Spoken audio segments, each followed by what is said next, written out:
So hello everyone, finally Google released a new core update, May core update 2026.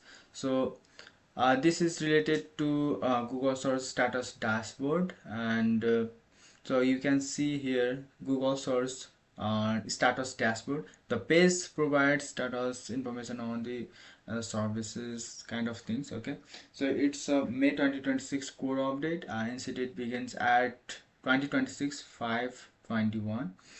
Okay, so it's only 4 hours ago when I am just recording this video, making this video.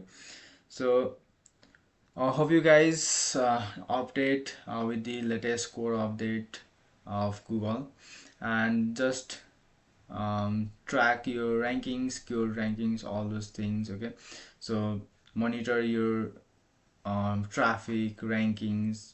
Okay, and in this so Google is saying like 2 weeks of rolling out will be happen. So in that time, just keep it watch all those things, rankings of your ones, of your clients. Okay, so thank you for this. I am just making this video for this update, quick updates.